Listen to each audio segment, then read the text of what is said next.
আমার সকল সফলতা অনুগ্রহে তোমারি, নিয়ামত যেন না হয় ম্লান, দোয়া তোমার প্রতি। আলহামদুলিল্লাহি রাব্বিল আলামিন ওয়াসসালাতু ওয়াসসালামু আলা সাইয়্যিদিল মুরসালিন আম্মা বা'দ ফাআউযু বিল্লাহি মিনাশ শাইতানির রাজীম বিসমিল্লাহির রহমানির রহিম। আসসালাতু ওয়াসসালামু আলাইকা ইয়া রাসূলুল্লাহ ওয়া আলা আলিকা ওয়া আসহাবিকা ইয়া হাবিবাল্লাহ। আসসালাতু ওয়াসসালামু আলাইকা ইয়া নবিয়্যাল্লাহ ওয়া আলা আলিকা ওয়া আসহাবিকা ইয়া নূরাল্লাহ। প্রিয় দর্শক শ্রোতা, আবার উপস্থিত হয়েছি আপনাদের মাঝে মাদানী চ্যানেলের অনুষ্ঠান সফলতার পথ নিয়ে। হ্যাঁ, সফলতা অর্জন করার অসংখ্য মাধ্যম ও পথ রয়েছে। এর মধ্যে আমরা ধারাবাহিকভাবে এক একটি সফলতার পথ সম্পর্কে শ্রবণ করে আসছি। আজও শ্রবণ করব সফলতার আরেকটি গুরুত্বপূর্ণ মাধ্যম, যেটা অবলম্বন করার মাধ্যমে বান্দার অন্তর পবিত্র হয়, তার অন্তরের পবিত্রতার সাথে সাথে তার শরীর পবিত্র হয় আর তার ইবাদত মকবুল হয়ে থাকে। আল্লাহ পাক আমাদেরকে ওই পথ অবলম্বন করার তৌফিক নসিব করুক। প্রিয় দর্শক শ্রোতা, আমি আপনাকে যে বিষয় সম্পর্কে বলতে চাচ্ছি সেটা হচ্ছে হালাল রিজিক, হালাল ও পবিত্র রুচি, হালাল ও পবিত্র জীবিকা, যেটা বান্দা হালাল ওয়েতে জায়েজ উপায়ে অর্জন করে থাকে, বৈধ উপায়ে অর্জন করে এবং যা চুরি, ঘুষ, ডাকাতি ইত্যাদি থেকে পবিত্র হয়ে থাকে। আর এই হালাল ও পবিত্র রিজিক এর অনেক গুরুত্ব রয়েছে।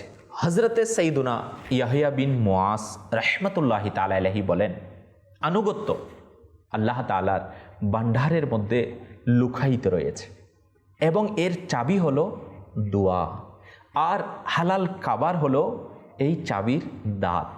যদি চাবিতে দাঁত না থাকে তবে দরজাও খুলবে না, এবং যখন ভান্ডার খুলবেই না তখন এর মাঝে লুকায়িত আনুগত্য পর্যন্ত কিভাবে পৌঁছাতে পারবে? সুতরাং নিজের গ্রাসের সুরক্ষা প্রদান করো এবং নিজের খাবারকে পবিত্র করো, যেন যখন তোমার মৃত্যু আসবে তখন মন্দ আমলের অন্ধকারের পরিবর্তে নেক আমলের আলো তোমার সামনে প্রকাশিত হয়। আর নিজের অঙ্গকে হারাম খাওয়ার গুনাহ থেকে বাঁচিয়ে রাখো, যেন তা সর্বদা বিরাজমান নিয়ামতের স্বাদ পেতে পারে। আল্লাহ পাক পারা 29 এর মধ্যে ইরশাদ ফরমান, কনজুল ঈমান থেকে অনুবাদ, আহার করো এবং পান করো তৃপ্তি সহকারে, পুরস্কার সেটারই যা তোমরা বিগত দিনগুলোতে প্রেরণ করেছ।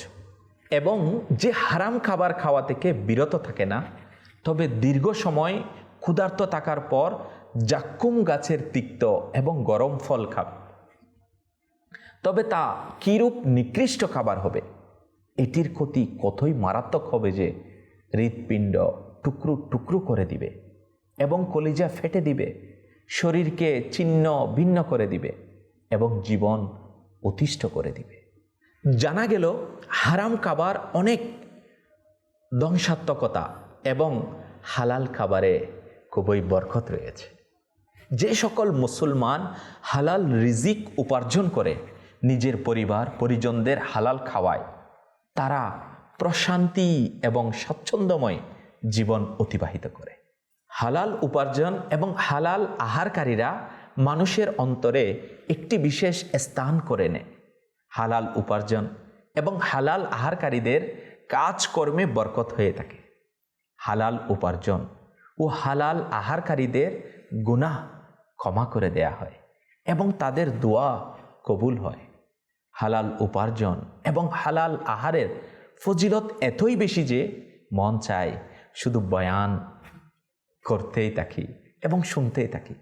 হাদিসে মুবারকার মধ্যে আসছে, যে ব্যক্তি 40 দিন পর্যন্ত হালাল খেল, আল্লাহ তাআলা তার অন্তরকে আলোকিত করে দিবেন এবং তার মুখে হিকমতের প্রজ্ঞার ঝর্ণা প্রবাহিত করে দিবেন, আর দুনিয়া ও আখিরাতে তার পথ প্রদর্শন করবেন। যে ব্যক্তি হালাল সম্পদ উপার্জন করল, অতঃপর তা নিজে খেল বা এই উপার্জন দ্বারা পোশাক পরিধান করল এবং নিজে ছাড়াও আল্লাহ তাআলার অন্যান্য সৃষ্টি যেমন নিজের পরিবার পরিজন ও অন্যান্য লোককে খাওয়ালো এবং পড়ালো, তবে তার এই আমল তার জন্য বরকত ও পবিত্রতা স্বরূপ। এক ব্যক্তি নবী করিম সাল্লাল্লাহু তাআলা আলাইহি ওয়া আলিহি ওয়াসাল্লাম এর পাশ দিয়ে গমন করলে সাহাবায়ে কেরাম আলাইহিমুর রিদওয়ান তার কর্মঠ শরীরের শক্তি এবং সক্ষমতা দেখে আরজ করলেন, ইয়া রাসূলুল্লাহ সাল্লাল্লাহু তাআলা আলাইহি ওয়া আলিহি ওয়াসাল্লাম, তার এই অবস্থা যদি আল্লাহ তাআলার পথে হতো। তখন হুজুর সাল্লাল্লাহু তাআলা আলাইহি ওয়া আলিহি ওয়াসাল্লাম ইরশাদ করলেন, এই ব্যক্তি তার ছোট সন্তানের জন্য রিজিকের অন্বেষণে বের হলো, তবে সে আল্লাহ তাআলার পথে রয়েছে। এবং যদি এই ব্যক্তি তার বৃদ্ধ পিতা মাতার জন্য রিজিকের অন্বেষণে বের হয়, তবে তাও আল্লাহ তাআলার পথই। আর যদি সে নিজের পুণ্যবতী স্ত্রীর জন্য রিজিকের সন্ধানে বের হয়, তবে তাও আল্লাহ তাআলার পথেই রয়েছে। এবং যদি সে লৌকিকতা বা গর্ব করার জন্য বের হয়, তবে সে শয়তানের পথে রয়েছে। নাউজুবিল্লাহ। হযরতে সাইয়্যিদুনা সাদ রাদিয়াল্লাহু তাআলা আনহু নবী করিম সাল্লাল্লাহু তাআলা আলাইহি ওয়া আলিহি ওয়াসাল্লামের দরবারে আরজ করলেন, আপনি দোয়া করুন যে আল্লাহ তাআলা যেন আমার দোয়া কবুল করে নেয়। তখন কাসিমে নেয়ামত নবী রহমত সাল্লাল্লাহু তাআলা আলাইহি ওয়া আলিহি ওয়াসাল্লাম ইরশাদ করলেন, নিজের খাবারকে পবিত্র করে নাও, তোমার দোয়া কবুল হতে থাকবে। প্রিয় দর্শক শ্রোতা, আপনারা শুনলেন তো আল্লাহ তাআলা হালাল খাবারে কীরূপ বরকত রেখেছেন। হালাল খাবারের বরকতে বান্দার অন্তর নূর দ্বারা পরিপূর্ণ হয়ে যায়। হালাল খাবারের বরকতে মুখ হিকমতের ঝর্ণা দ্বারাই পরিণত হয়। এটাও জানতে পারলাম নিজের সন্তান সন্ততি বৃদ্ধ পিতামাতার জন্য রিজিকের অন্বেষণকারী আল্লাহ তাআলার পথে হয়ে থাকে। একটু ভাবুন তো যে হালাল খাবার এবং উপার্জনকারীর কীরূপ ফজিলত ও বরকত অর্জিত হয়। কিন্তু আফসোস যে অনেকে নফস ও শয়তানের হাতের খেলনায় পরিণত হয়ে রুজির হালাল ও পবিত্র এবং সহজ উপায় পাওয়ার পরও অযথা হারাম উপায় অবলম্বন করে হারাম খেয়ে বা খাইয়ে নিজের জন্য জাহান্নামে যাওয়ার পথকে সুগম করে নেয়। হালাল রুজি উপার্জন করা ও খাওয়া, হারাম ও সন্দেহযুক্ত বস্তু থেকে বেঁচে থাকার ব্যাপারে আল্লাহ তাআলার নেক বান্দাদের আচার আচরণ প্রশংসার দাবিদার।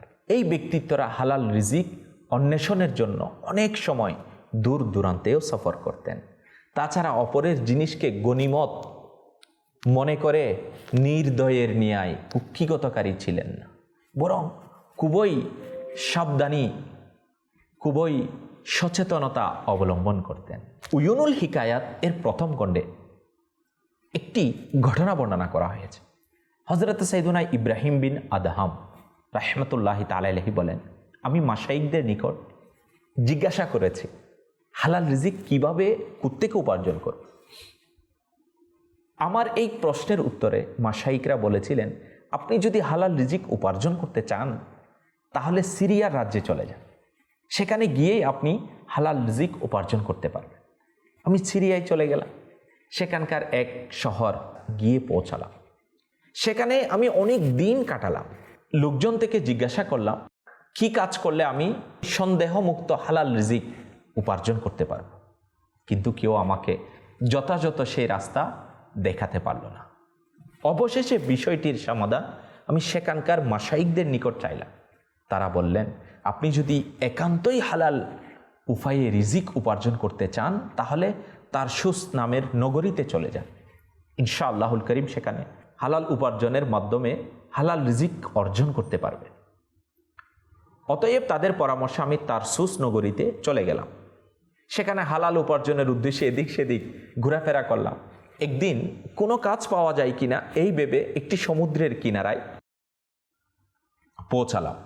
আমি সেখানে থাকা অবস্থায় এক ব্যক্তি আমাকে বলল, আমার আঙ্গুর বাগানের দেখাশোনা করার জন্য একজন মালি প্রয়োজন, আপনি কি আমার বাগানে মালির দায়িত্ব পালন করতে পারবেন?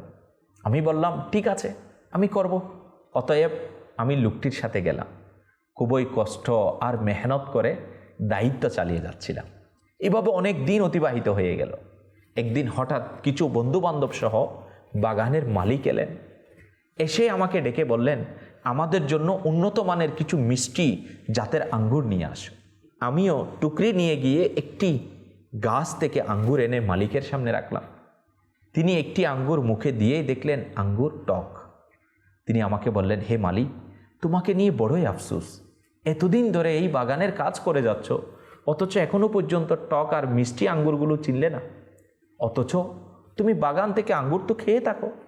আমি বললাম, আল্লাহ পাকের কসম, আজ পর্যন্ত এই বাগানের একটি আঙ্গুরও আমি মুখে দিইনি। আমি কিভাবে জানবো যে কোন আঙ্গুর মিষ্টি আর কোন আঙ্গুর টক? আমাকে তো এই বাগানের একজন পাহারাদার হিসাবে নিয়োগ দেওয়া হয়েছে। আমার কাজ তো কেবল বাগান দেখাশোনা করা, কিন্তু আমি এই বাগান থেকে একটি আঙ্গুরও খাইনি।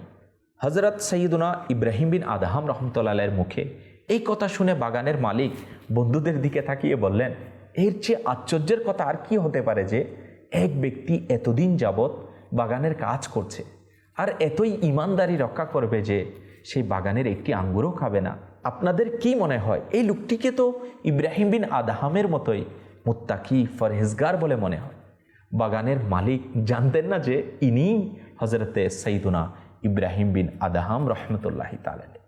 হজরত সৈয়দুনা ইব্রাহিম বিন আদহাম রহমতুল্লাহি তাআলা আলাইহি বলেন, এরপর আমি আমার কাজে চলে গেলাম এবং বাগানের মালিকও বিদায় নিলেন। হজরতে সৈয়দুনা ইব্রাহিম বিন আদহাম রহমতুল্লাহ আলাইহির হালাল খাওয়ার আকাঙ্ক্ষা, বিশ্বস্ততা এবং তাকওয়া ও ফরহেজগারির প্রতি মারহাবা।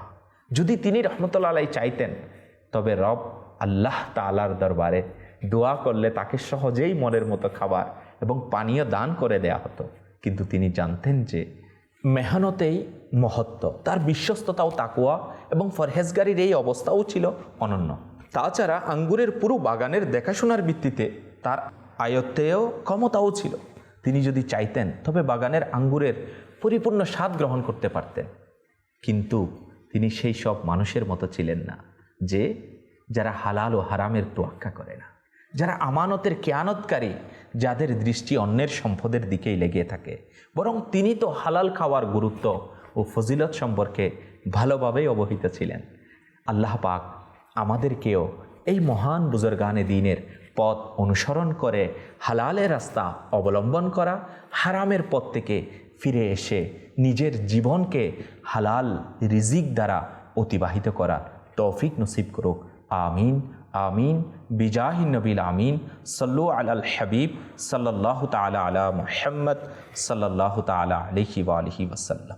আমার সকল সফলতা অনুগ্রহে তোমারি, নিয়ামত যেন না হয় ম্লান, দোয়া তোমার প্রতি।